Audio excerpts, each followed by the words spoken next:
자, 3장은 3개의 섹션으로 되어 있는데 이제 첫 번째 섹션은 통신을 하는 데 있어서 규칙이 필요하다 하는 얘기를 하고 있어요. 그래서 통신 과정에서 규칙이 어떻게 왜 필요한 것이냐에 관한 내용을 여기서 다루겠고요. 그 다음에 두 번째 섹션은 그런 규칙이라는 것이 결국은 통신에서는 프로토콜이라는 것으로 정의가 된다. 뭐 사실은 프로토콜이라는 것 자체가 뭐 외교에서 나온 용어인데 의전이라는 그런 얘기가 말이 있죠. 그 의전 아시죠, 그죠? 외교를 하는 데 있어서 뭐 예를 들어서 두 나라 간의 정상회담을 한다 했을 때 그 정상회담이 그냥 아무렇게나 뭐 우리 내키는 대로 친구 만나듯이 그렇게 뭐 캐주얼하게 만나는 게 아니다는 거죠. 뭐 어떤 식으로 하냐면 이제 의제는 무엇인지 또 언제 어디서 할지 또 할 때 그 배석할 인원은 어떤 인원을 할 건지 또 뭐 다룰 내용은 어떤 순서로 다룰 것인지 그 안에서 어떤 수준까지 그 내용을 다룰 것인지 등부터 해서 또 뭐 정상을 맞이할 때는 뭐 어떻게 맞이할 것인지 엄청나게 세세하게 그런 것들이 다 규정이 돼 있단 말이죠. 사전에 미리 약속을 하고 약속대련을 하는 거예요. 정상회담은 어떻게 보면 그런 거라고 보면 되는데 그렇지 않으면 이 정상 간에 서로 간에 의견 충돌이 되고 어떤 그 이익이라고 할까? 그 국가 간의 어떤 그런 이익들이 충돌하면 잘못하면 싸움이 날 수 있기 때문에 엄청나게 그런 것들을 조율을 합니다. 어쨌든 그런 것처럼 통신도 그런 그 어떤 주어진 규칙에 따라서 약속에 따라서 이루어진단 말이에요. 그래서 그것을 우리가 이제 프로토콜이라고 한다. 얘기하는 거. 그럼 통신에 있어서 어떤 프로토콜들이 있고 그들이 어떻게 표준화되어 있느냐. 표준화라는 것도 매우 중요한 것이 표준화는 그 어떤 지켜야 될 어떤 표준이죠. 그야말로. 그래서 모든 통신에 있어서 그걸 표준에 따라서 의거해서 지켜지는 약속이 이제 그 표준화된 프로토콜인데 만약에 그것이 표준화가 되어 있지 않다면 나만의 약속은 다른 것과는 호환성이 없죠. 그죠? 예를 들면 A라는 회사에서 나만의 프로토콜을 만들었는데 그것이 다른 B라는 회사, C라는 회사, D라는 회사에서 만드는 제품과 서로 다르게 동작을 한다면 그들 간에는 호환이 되지 않을 거 아니에요. 그죠? 그래서 그 표준이라는 것이 결국은 그 다양한 회사나 다양한 제품들이 상호 간에 어떤 호환성을 가질 수 있도록 함으로써 또 확장성을 가질 수 있게 만들어주는 그런 아주 중요한 부분이 되겠다 하는 거예요. 그래서 어떤 그 표준들이 있는지 프로토콜에 또 그런 프로토콜들이 어떻게 상호작용하는지 뭐 그런 것들을 볼 거고 그래서 이제 1절, 2절에서는 이제 통신에서의 규칙과 프로토콜에 관해서 얘기한다면 3절에서는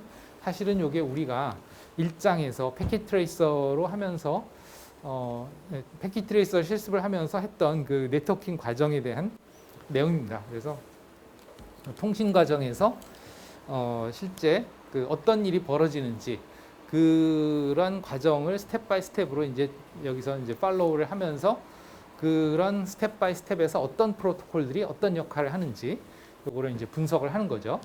예, 그 데이터의 이동 과정에 대해서 이제 주로 다루게 되는데요. 여기 데이터 트랜스퍼라고 돼 있죠, 그죠?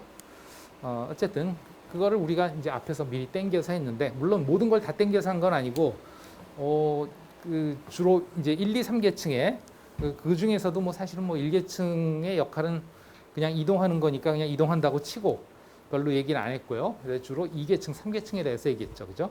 그랬는데 이제 이 챕터에서는 그냥 1계층, 2계층, 3계층뿐만 아니고 그 위에 상위계층 까지도 즉 4계층 트랜스포트 계층부터 7계층 애플리케이션까지도 이제 다 커버를 한다 이렇게 보시면 되겠습니다. 물론 우리도 이제 핑이라는 명령어를 쓴다. 그래서 핑이라는 유틸리티에서 뭐 어떤 역할을 한다. 그것도 애플리케이션이긴 하죠, 그죠? 그래서 간단하게 다뤘습니다만 여기서는 좀 더 일반적인 그 통신에서의 애플리케이션인 뭐 HTTP라든가 아니면 뭐 FTP는 안 볼 거고 SMTP라든가 뭐 이런 몇 가지 또 DNS라든가 이런 몇 가지 그 중요한 애플리케이션들을 사례로 그들이 애플리케이션부터 트랜스포트 계층까지 어떻게 프로토콜들이 동작을 하는지 그들이 어떻게 상호작용을 하는지 것들을 보려고 해요. 물론 그 밑에 이제 3계층, 2계층은 이미 우리가 했던 그 내용 그대로죠. 사실은 그렇게 해서 이제 트랜스포트 계층에서 최종적으로 만들어진 것이 이제 네트워크 계층으로 내려가면 거기서부터는 우리가 ICMP 핑이나 뭐 이런 것들을 했을 때와 거의 유사한 내용들이 이제 반복이 되는 거죠. 네, 보겠습니다.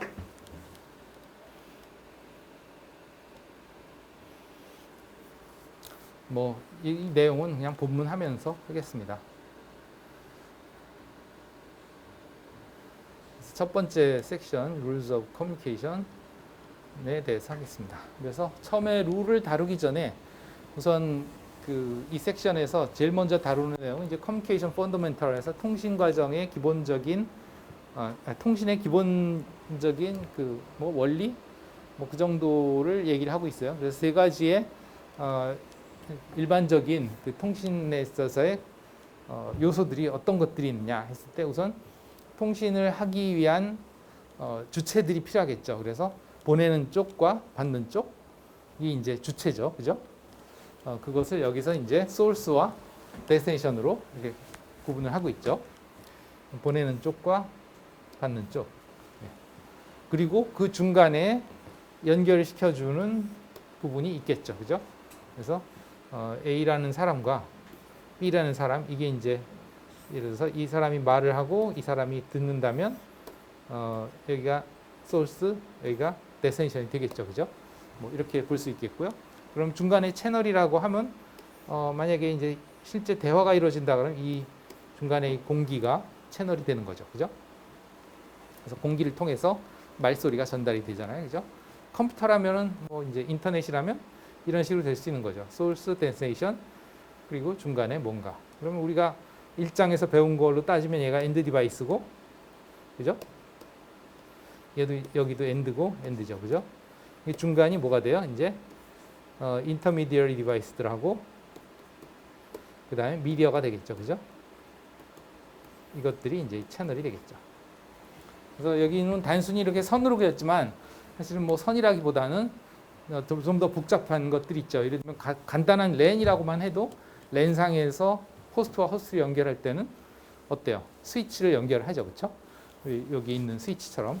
물론 뭐 컴퓨터가 2대밖에 없다면 굳이 스위치를 쓰지 않고 랜 케이블로도 2대의 컴퓨터를 상호 연결해서 통신을 할 수 없는 건 아니나 현실적으로 그런 아주 너무나 단순한 네트워크는 없죠, 그렇죠? 예. 옛날에는 있었어요. 옛날에는. 아주 옛날, 뭐 물론 아주 옛날이라고 해도 그렇게 먼 옛날은 아니고 20세기 말에 90년대쯤, 80년대, 90년대쯤에는 사실 그 일반적인 네트워크가 별로 없었어요. 오히려 물론 이더넷이 이제 70년대에 나오긴 했지만 그 이더넷이 비용이 비쌌기 때문에 소위 랜카드라고 하는 랜카드 하나도 몇십만 원씩 주고 샀었어야 되거든요. 과거에는 몇십만 원이라면 그 당시에 몇십만 원은 꽤 비싼 거예요. 그 당시에 제가 80년대 말에 80년대 중반이구나. 85년도, 86년도 그때 86년, 85년, 6년 그때 요즘 얘기하는 PC의 원형이 되는 IBM PC라는 게 있었는데요. IBM이라는 회사에서 개발을 한 거고 그 IBM PC가 지금의 PC의 원형이에요. 어떻게 보면. 그 이전에는 기존에 여러분들이 지금 쓰고 있는 이 PC와는 전혀 좀 다른 그런 기종들이 많았는데 지금 그 인텔 기반으로 한 그 컴퓨터의 아키텍처의 가장 최초가 되는 것이 이제 IBM PC예요. 그것이 이제 80년대 중반쯤 나왔는데 그것을 제가 깡통 모델, 그야말로 그 깡통 모델은 CPU, 메모리, 그 다음에 뭐 주변 장치 이런 것들이 디스크도 하드 디스크가 없는 모델이에요. 플로피 디스크만 있는 모델이에요. 여러분들은 상상도 못할 플로피 디스크가 왜 보통 프로그램에 저장 버튼 보면 뭐 네모난 거 있잖아요. 그죠? 그 프로그램에 그 이제 뭐 인쇄 버튼, 뭐 저장 버튼, 뭐 파일 불러오기 버튼, 뭐 이런 버튼들이 있죠. 아이콘들이. 그 중에 저장 버튼이 여러분들은 요즘 사람들은 그게 도대체 뭔지 몰라요. 저장 버튼이 왜 그렇게 생겼는지 몰라요. 그게 플로피 디스크 모양이거든요, 사실은. 플로피 디스크도 최신의 20세기 얘기지만 3.5인치 플로피 디스크의 모델입니다. 그게 그 모양이에요. 근데 제가 살 때 당시에는 그 3.5인치 디스크도 없었고 5.25인치 보통 CD 사이즈의 그 디스크 플로피 디스크가 있던 시절이거든요. 그것만 달려 있는 그런 모델인데 그게 그러니까 부팅도 플로피 디스크로 했습니다. 플로피 디스크를 집어넣고 부팅을 했죠.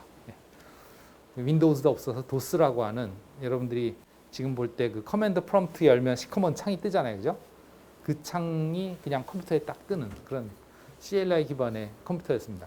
그게 그것도 IBM 오리지널이 아니고 이제 소위 저 청계천에서 만든 복제품이 그 당시 돈으로 한 80만 원 했단 말이에요. 그럼 거기에다 랜카드를 20만 원짜리 꼽는다? 상상하기 어렵죠. 왜? 통신할 대상이 없으니까.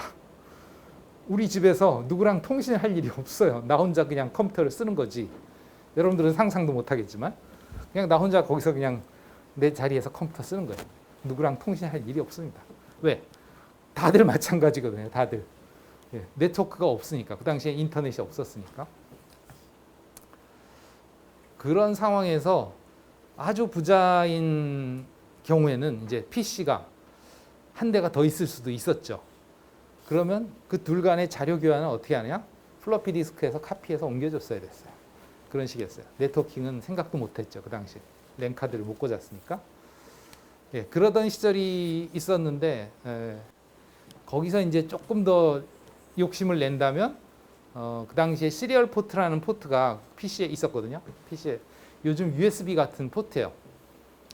그러면 그 시리얼 포트를 두 개를 서로 연결을 해서 시리얼 포트로 통신을 했었습니다. PC하고 PC 간에. 그러면 시리얼 포트는 어차피 내장이 돼 있기 때문에 USB처럼 요즘의 USB처럼 내장이 돼 있기 때문에 케이블만 연결을 해주면 둘 간에 통신이 돼요. 아주 신세계였습니다. 그때. 물론 저도 그건 집에서 해보진 못했어요. 왜냐하면 집에는 PC가 두 대가 없었으니까. 어떻게 했냐면 이제 제가 그때 대학원 다닐 때인데 연구실에는 이제 PC들이 여러 대 있단 말이에요. 연구실에 PC들이 있는데 어떻게든 자료를 공유하고 싶은데 공유할 방법이 없을까 고민하다가 이제 그걸 알아내서 시리얼 케이블 연결해서 통신했었습니다. FX 케이블이라고 하는데 여러분들 한번 FX 케이블이라고 검색해 보시면 뭔가 나올 거예요. 그런 식으로 아주 원초적으로 1대1 통신을 한 적은 있죠. 그러나 요즘은 뭐 그런 상황이 아니잖아요. 그죠? 대부분은 여기에 중간에 뭔가 인터미디어리 장비가 들어가게 마련이죠.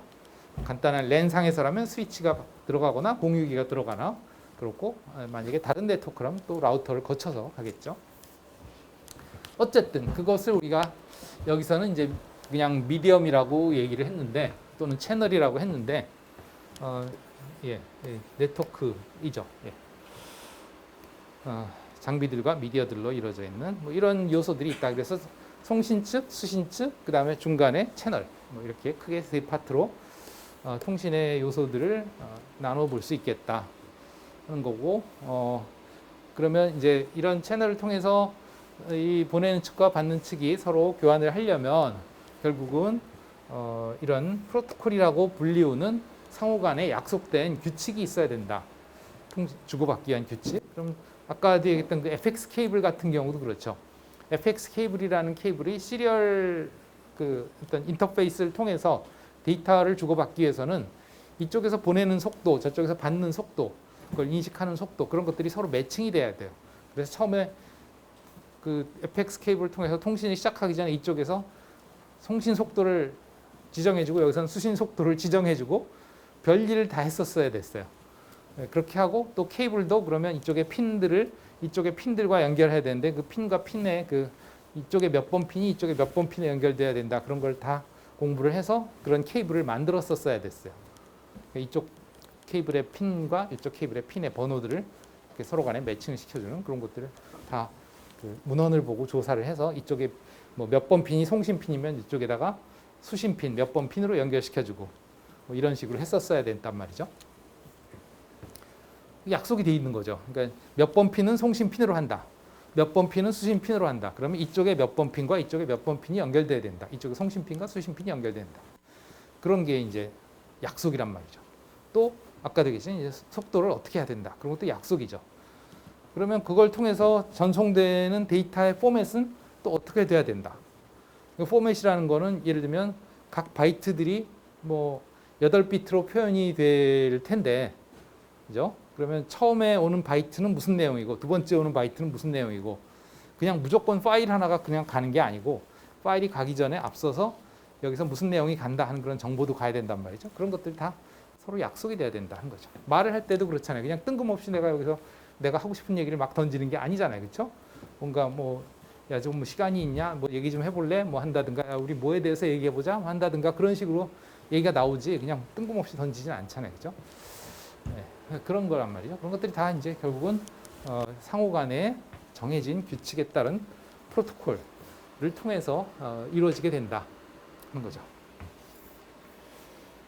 그래서 다양한 종류의 그 통신의 타입에 따라서 다양한 종류의 프로토콜이 존재할 수 있겠다.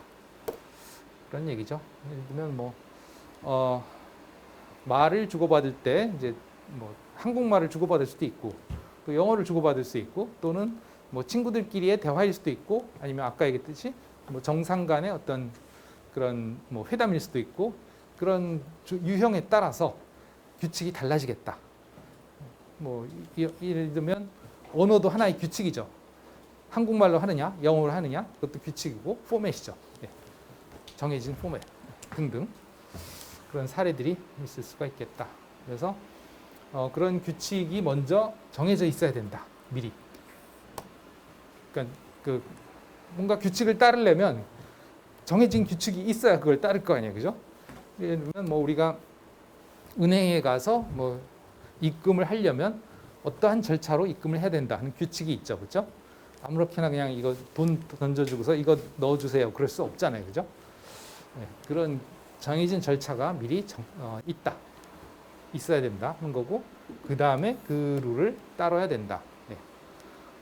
뭐 우리가 그 일상생활을 하는 데서도 뭐 인식은 안 하지만 이 사람과 사람 간에 뭔가 그 공적으로 어떤 연결관계는 결국은 법에 의해서 결정이 되죠, 그죠? 그래서 일단 법이 있고 그 법을 그 법이라는 것을 따라서 그 규정에 따라서 법에 따라서 뭔가 행동을 하고 책임을 지고 하는 거죠, 그죠? 예, 그런 것과 똑같다고 볼 수 있죠.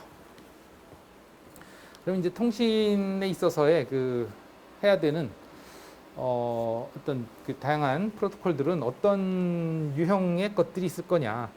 예를 들면 이런 것들이 있다 하는 거죠. 그래서 누가 보내는 사람이고 누가 받는 사람인지 그게 구분이 돼야 된다 한 거죠. 예, 결국은 뭐 뭘로 구분이 되냐? 결국은 일단은 그 아이덴티피케이션이라는 건 식별이 돼야 되니까 주소가 있어야죠, 그죠? 이것이 하나의 주소가 될 거고, 그럼 이제 샌더의 주소가 이제 송신 주소고, 그 다음에 리시버의 주소가 수신 주소가 되겠죠, 그죠? 네, 이런 식으로 이제 지정이 돼야 되는 거고, 그 다음에 뭐 공통의 언어 또는 그 그래머는 뭐 문법이죠. 그러니까 그 포맷이 공통으로 정해져 있어야 된다. 예를 들면 내가 이미지 파일을 보내려고 할 때 그 이미지 파일의 포맷이 지정이 제대로 돼 있어야 된다. 또는 글자, 문자를 보내려고 하더라도 그 문자에 그 코드가 정해져 있어야 된다 하는 거죠.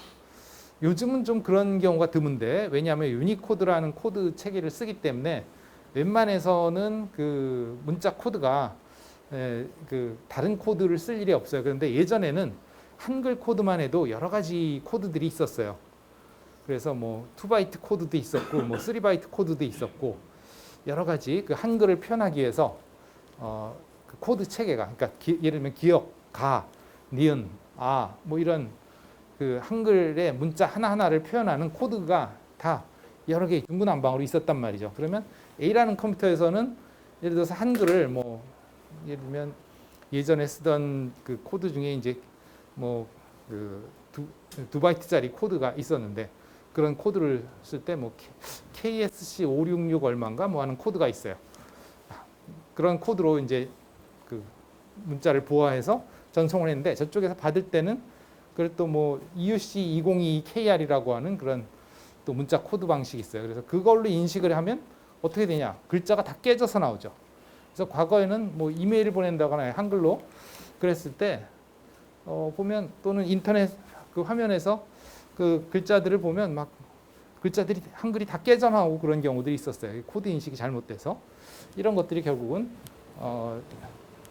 이런 것들을 맞추지 못해서 일어나는 그런 현상이죠. 지금은 뭐 웬만하면 다 유니코드라는 코드를 써서 인코딩을 하고 즉 부호화시키고 인식하는 쪽에서 그걸 유니코드로 인식을 하기 때문에 별로 깨지지 않지만 요즘도 가끔 저한테 오는 이메일 보면 문자가 다 깨져서 오는 이메일들이 있어요.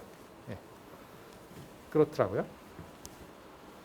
어쨌든 그렇고 그 다음에 스피드 앤 타이밍 오브 딜리버리 이거는 이제 전달을 하는 데 있어서의 속도라든가 타이밍이라든가 속도는 뭐 아까도 얘기했지만 그 FX 케이블을 통해서 전송을 할 때 초당 몇 비트로 전송할 거냐 또 수신할 때 초당 몇 비트로 수신할 거냐 그런 것조차도 예전에 맞췄어야 됐다 이거예요. 왜? 그러니까 표준이 없었기 때문에 요즘은 뭐 예를 들면 이더넷이다 그러면 뭐 10mbps, 100mbps, 1gbps, 10gbps 이런 표준이 있죠. 그래서 그 표준에 맞춰서 상호간에 이제 마찬가지로 이제 송수신을 하게 되는 거죠. 네. 스피드 앤 타이밍. 타이밍이라는 거는 이제 내가 보낼 타임인지 아니면 받을 타임인지 내가 보내야 되는 타임인데 오기를 기다리고 있으면 안 되겠죠. 반대로 내가 보내야죠. 반대로 이제 또 내가 기다릴 타임인데 보내면 안 되겠죠. 그죠? 그런 것들이 상호간에 이제 미리 약속이 돼서 자, 내가 뭘 보낼 테니 너는 뭘 보내다오. 그러면 내가 여기서 뭘 보내고 저쪽에서 뭘 보내오기를 기다리고 있어야 되는 거죠. 예, 그런 절차들, 예, 이런 것들이 서로 간에 약속이 돼 있고 그걸 따라야 되겠다. 그 다음에 이제 만약에 송신 측에서 데이터를 보내서 수신을 했으면 이제 수신 측에서 그것을 잘 받았다 하고 이제 확인을 할 수도 있겠다 하는 거죠. 전송. 이제 여기선 수신 확인. 여기서는 컨포메이션이라는데 보통 acknowledgement다 이렇게 얘기하죠. 확인. 네. 뭐 이런 것들도 있을 수가 있고 없을 수도 있어요. 그러니까 통신의 종류에 따라서 그냥 전송을 하고 끝내는 경우도 있고 아니면 전송을 하면 반드시 받는 쪽에서 수신 확인을 해주는 그런 경우도 있고 프로토콜의 종류에 따라 다르다 이거죠. 예를 들면 IP는 여러분들이 봐서 알겠지만 전송을 하고 나서 그것에 대해서 뭐 IP가 저쪽에서 전송한 것을 받았는지 말았는지를 확인하는 그런 절차가 없었죠. 그죠? 예, 뭐 핑을 했을 때 그런 절차가 있었어요. IP가 그런 거 해주나요? 안 해주잖아요. 그냥 IP는 길 안내만 해주면 끝이에요. 보내는 걸 길 안내만 해주면 끝이지. 저쪽에서 뭔가 응답이 올지 말지 전혀 신경 안 쓰죠. 그죠? 예, 그런 거란 말이죠. 그러나 이제 그런 걸 해주는 프로토콜들이 또 있어요. 뭐 TCP 같은 프로토콜이 대표적인데, 네. 그런 것들의 여부 또는 뭐 한다 하면 어떤 식으로 하는지 등등 그런 것들이 이제 일종의 프로토콜들이 될 수가 있겠다. 이런 것들이 필요하다 하는 거죠. 그래서 여기에 뭐 지금 이렇게 나열을 해놨는데 메시지 인코딩 같은 거는 이게 되겠죠. 랭귀지 앤드 그래머 같은 거.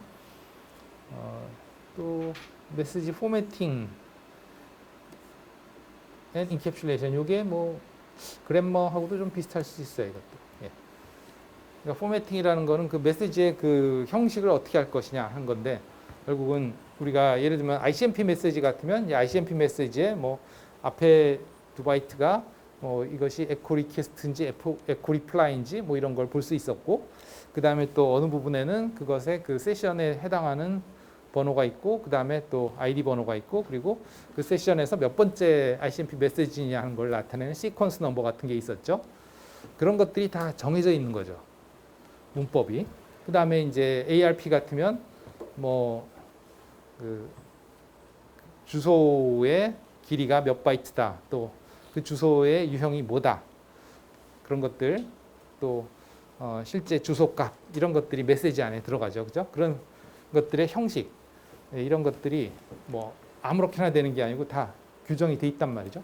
IP 같으면 그 IP의 버전 또 뭐 헤더의 길이, 뭐 TTL 뭐 이런 것들이 이제 그 순서대로 정해져 있잖아요. 그죠? 아무렇게나 그냥 내가 내키는 대로 보내는 게 아니고 그 순서에 맞춰서 그 안에 정해진 길이에 정해진 값들을 다 집어넣어서 전송을 하죠. 이런 것들이 이제 메시지 포매팅이 되겠죠. 그 다음에 메시지 딜리버리 옵션, 요거는 이제 전달하는 방식인데, 뭐 나중에 하겠습니다만, 1대1로 하느냐, 아니면 1대 다로 하느냐, 아니면 1대 전체로 하느냐, 뭐 이런 그 전달하는 방식이 될 거고, 그 다음에 메시지 사이즈, 뭐 이것도 뭐 그래머 쪽에 갖고 온 것 같아요. 그 다음에 메시지 타이밍, 이거는 뭐 타이밍, 이거죠. 뭐 물론 이것만 있는 게 아닙니다. 이런 다양한 그 뭐랄까 서로 약속을 해야 되는 그런 여러 가지 요건들이 있다. 뭐 그런 얘기를 하는 거죠. 네. 네, 여기까지 하고 좀 쉬었다 하겠습니다.